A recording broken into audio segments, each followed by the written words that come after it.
Well, it's Saturday the 25th of May, and this is episode 2410 of 301 Permanently Moved Online, a personal podcast 301 seconds in length, written, recorded, and edited by me at the JMO.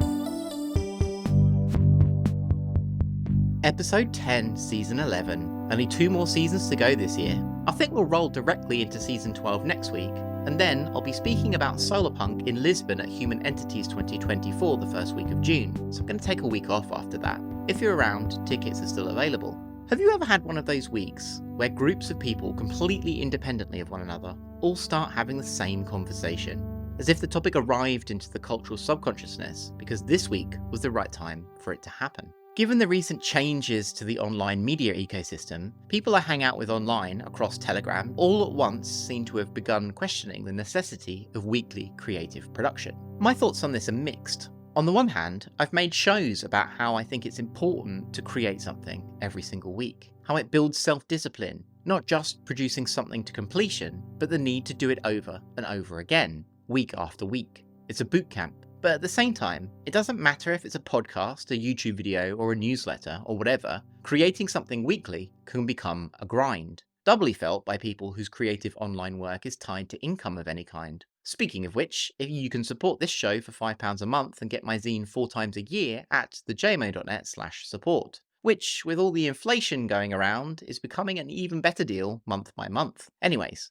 whether your creative work is your primary income or a side hustle, the risk of weekly production becoming a grind, I feel, has something to do with expectation. When you create something every week, you are always in danger of running out of good ideas. Ideas might be cheap, but it's turning them into something tangible, the communication of them, that's effortful and time intensive. Plus, you can't turn a bad idea into a good one through the application of effort alone. And yet, because of expectations, content must still be made. The people questioning the logic of the schedule itself fall into 2 discussion types. The first is around the risk of burnout and ties back to what I was just saying about running out of good ideas. Burnout occurs when you keep creating even though you've got nothing in the tank. The well is dry. The reason this happens is not necessarily about the relationship with the audience, but with the algorithm. This is something I've talked about before, back in episode 23-29, so I won't repeat myself. But you really do have to create things for yourself first, then the audience, then the algorithm. The other conversation around the weekly schedule is why weekly in the first place. Daily, weekly, monthly production schedules are downstream hangovers from legacy publishing and programming, when mass media production and consumption was a business of collectives of people, not individuals. Yet, we brought all of these expectations with us into the virtual, and therefore the algorithms expect it from you as a creator too. People write a weekly newsletter because writing a newsletter weekly is just the thing that you do. There are signs that this is changing though. Filmmakers in what's becoming known as YouTube's new wave are making and creating films and just dropping them whenever they are done. People like Life of Riser and Natalie Lynn make personal films and release them 3, maybe 4 times a year. There is no expectation or concern about accommodating the algorithm, which is all very well, but the current state of the platform economy has trained users into passive content consumption. Ad hoc releasing of work only makes sense in a world of push notifications, a world where you can let the audience know that you have new work out, which is what things like blogging and newsletters and podcasts excel at because of the nature of RSS or email subscription as a push medium. Speaking of which, there are apparently hundreds of people subscribed to this show via Spotify, yet hardly any of them are listening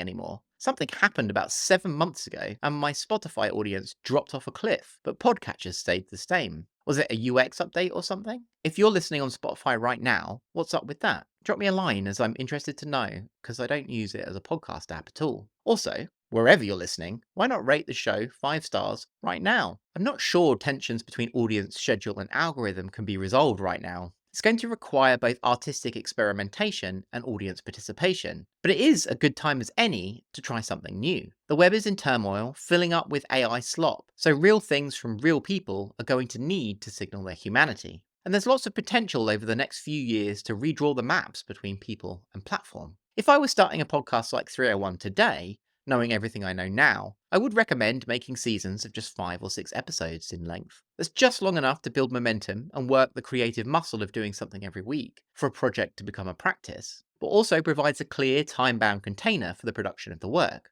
How to promote it in 2024 though, how to reach new audiences and new people, that's a different question entirely. and not something that I have the answer to at all.